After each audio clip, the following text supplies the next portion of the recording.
विश्व हिंदू परिषद की विभाग बैठक विहिप पूर्णिया जिला अध्यक्ष पवन कुमार पोद्दार की अध्यक्षता में शहर के थाना चौक स्थित सरस्वती शिशु मंदिर पूर्णिया के सभागार में आयोजित की गई। बैठक में विश्व हिंदू परिषद के केंद्रीय महामंत्री मिलिंद पांडे ने उपस्थित कार्यकर्ताओं एवं प्रेस को संबोधित किया। इस विभागीय बैठक में पूर्णिया एवं अररिया जिला के प्रमुख कार्यकर्ता उपस्थित रहे। केंद्रीय महामंत्री ने संगठन विस्तार एवं सीमावर्ती जिलों खासकर पूर्णिया, अररिया, कटिहार एवं किशनगंज के हिंदुओं से जुड़ी समस्याओं एवं उसके निदान से संबंधित बातों को कार्यकर्ताओं को बताया। उन्होंने कहा कि हमारे संगठन का विस्तार पंचायत इकाई तक होगी।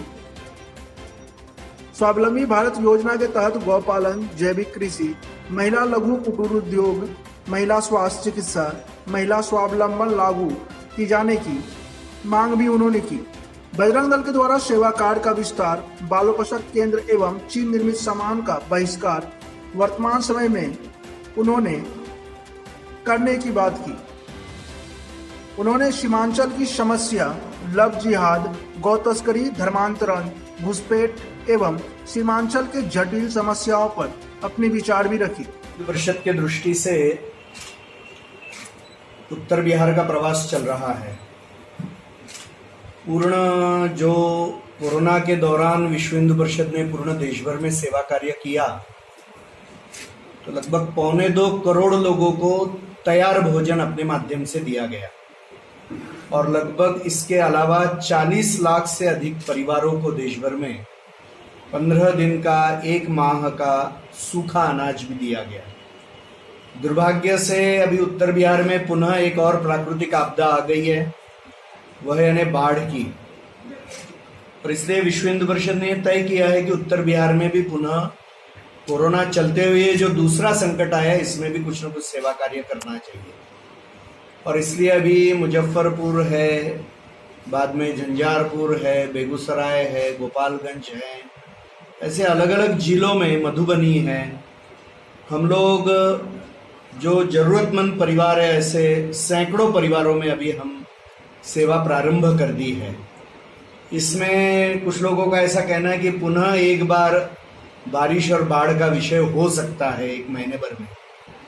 तो अभी रहने के लिए भी घर नहीं, ऐसी स्थिति है, इसलिए तिरपाल की व्यवस्था है, इलेक्ट्रिसिटी नहीं है, इससे सोलर लाइट की व्यवस्था है, अनाज है, दवाइयाँ है, ऐसे अलग अलग ढंग से सैकड़ों परिवारों में अभी हम मदद कर रहे हैं।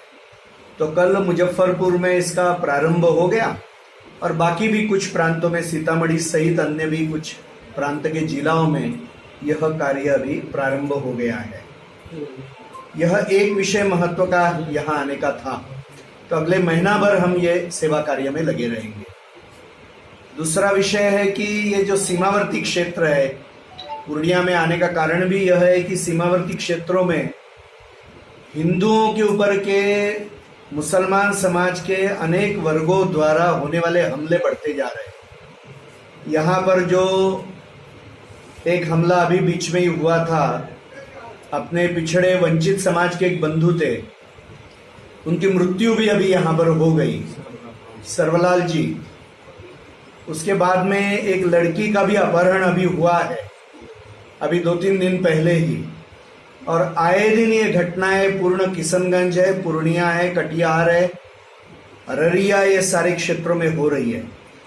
मुझे लगता है कि जितनी हिंसा हिंदू समाज के विरुद्ध यहाँ पर हो रही है, वह शॉकिंग है एकदम। और ऐसी हिंसा करने वालों के साथ में बहुत कठोरता से कदम उठाने की जरूरत है। दुर्भाग्य से जब तक दबाव नहीं बनाया जाता है, तब तक कुछ भी नहीं होता है। और जिनके ऊपर अत्याचार हुए, उन्हीं के ऊपर केसेस, उन्हीं की गिरफ्तारी हो रही है हिंदुओं की। और मुसलमान समाज का जो वर्ग ऐसा काम कर रहा है, उसके विरुद्ध एक एक्शन लेने में प्रशासन तो संकोच है, ऐसा चित्र खड़ा हो रहा है। हर समय हर जगह पे दबाव बनाने की क्यों जरूरत है? और इसलिए यह बहुत चिंता का विषय पूर्ण इस सीमावर्ती क्षेत्रों में बनते जा रहा है। और जैसे जैसे बांग्लादेशी मुसलमानों की घुसपैठ यहाँ पर बढ़ रही है, ये हिंसा की वारदातें भी बढ़ रही है। और दुर्भाग्य से अनेक राजनीतिक दल इसमें ओछी राजनीति कर रहे हैं कि जिस कारण से केवल मतों के तरफ मतदान के तरफ ध्यान देते हुए कठोर एक्शन लेने से बच रहे हैं कई लोग। और इसलिए विश्व हिंदू परिषद ये मांग करती है कि जिस तरह की घटनाएं हिंदू समाज के विरुद्ध हो रही है, हिंदू समाज ये सहन नहीं करेगा। और यदि सरकार इसके बारे में कुछ न कुछ, या पुलिस प्रशासन इसके बारे में यदि पक्षपातपूर्ण व्यवहार करता है, तो निश्चित रूप से मुझे लगता है कि हिंदू समाज में उसकी प्रतिक्रिया आएगी। और इसलिए इस परिस्थिति को संभालने के लिए सबका यह कर्तव्य है कि नागरिक की रक्षा होनी चाहिए, प्रशासन को यह करना ही पड़ेगा और इसलिए इसके तरफ ध्यान देना चाहिए। हम भी अपने संगठन का विस्तार ये सारे सीमावर्ती क्षेत्रों में कैसा होगा इसका प्रयास करेंगे, क्योंकि ये सारी घटनाओं के बाद में विश्व हिंदू परिषद के पास में लोग आते हैं, हम अपनी शक्ति के अनुसार जो भी कर सकते हैं वो कर रहे हैं, मगर हिंदू समाज को स्वयं के बहु बेटियों की, स्वयं के जान माल की रक्षा का पूर्ण अधिकार है। और इसलिए यह बहुत गंभीर मामला हम मानते हैं।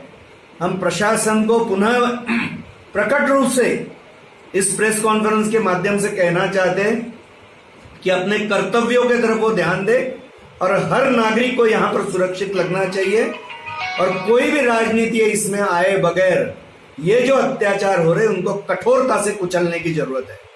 जो लोग कर रहे हिंसा का उपयोग कर रहे हैं उनको कठोरता से कुचलना चाहिए, ये मांग हम कर रहे हैं। तीसरी बात यह है, अभी पूर्वी लद्दाख में जो चीन ने विश्वासघात करके भारत की सेना के ऊपर हमला किया, तो उसमें हम सब लोग जानते हैं कि बिहार रेजिमेंट के अपने अनेक सैनिकों का बलिदान हो गया। लगभग 20 सैनिक और उनके अफसर, इनका बलिदान इसमें हो गया। हालांकि भारत की सेना ने एक जबरदस्त उत्तर दिया उसी समय और उसमें चाइना के 43 से अधिक सैनिक मारे गए हैं। तो इस झड़प में तो भारत ही जीता है, मगर इसके बाद भी जिन्होंने विश्वासघात करके यह हमला किया है, अरुणाचल से लेकर लद्दाख तक सीमा के ऊपर चीन की सेना खड़ी है। देश के आसपास के श्रीलंका है, पाकिस्तान है, बांग्लादेश है, अनेक देशों में चाइना, पाकिस्तान है, अपने सेना के केंद्र बना रहा है। और इसलिए जो शत्रु देश हमारे ऊपर हमला कर रहा है, विश्व हिंदू परिषद पूर्ण समाज को यह आह्वान करती है कि उसने चाइनीज सामान का बहिष्कार करना चाहिए। और इसके लिए पूर्ण देश भर में हम जागरण कर रहे हैं कि नई वस्तु चाइनीज है वो लेनी नहीं चाहिए। इसका ऑलरेडी एक परिणाम समाज में, इसका वातावरण भी है और उसका परिणाम हो रहा है कि उनके मोबाइल है, अन्य है, इसके सेल अभी कम होते जा रहे हैं।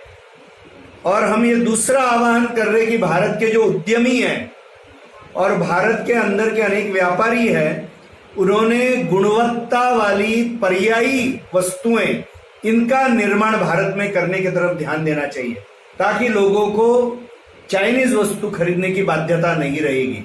मैं समाज को भी यह आह्वान करता हूं कि भले ही चाइनीज वस्तु या सस्ती होगी या गुणवत्ता में अच्छी होगी, तो भी उसको नहीं खरीदना यही राष्ट्रीय चरित्र का और देशभक्ति का परिचय है। और इसलिए चाइनीज वस्तुओं का बहिष्कार, स्वदेशी वस्तुओं की खरीदी, यह मुख्य रूप से इसका आह्वान हम अभी कर रहे हैं। अभी विश्व हिंदू परिषद के 2 कार्यक्रम पूर्ण देश भर में चल रहे हैं। इन सारे कार्यक्रमों में भी हम यही विषय रख रहे हैं। एक है स्थापना दिवस का कार्यक्रम और दूसरा है अखंड भारत दिवस का कार्यक्रम। भारत का भी जो विभाजन हुआ वो इसी कारण से हुआ कि उस समय का जो राजनीतिक नेतृत्व था उसको यह प्राचीन राष्ट्र है, यह हिंदू राष्ट्र है, इसके बारे में कोई सोच नहीं थी। और इसीलिए उन्होंने मुस्लिम तुष्टीकरण प्रारंभ किया और स्वराज्य की कल्पना के लिए भी मुसलमानों के साथ में उन्होंने लेन देन का व्यवहार किया और इसलिए राष्ट्रभक्ति करके इस आंदोलन के साथ जुड़ने का आह्वान उन्होंने नहीं किया। तो आज इन्हीं कारणों से देश का विभाजन हो गया। 14 अगस्त को हम पूर्ण देश भर में यह भाव बनाने का प्रयत्न कर रहे हैं कि भारत के हर नागरिक को यह लगना चाहिए कि भारत अखंड होना चाहिए और अखंड भारत यह हिंदू राष्ट्र की भावना को आधार रखकर बनना चाहिए। और इसलिए हमारे ये 2 कार्यक्रम अभी चल रहे हैं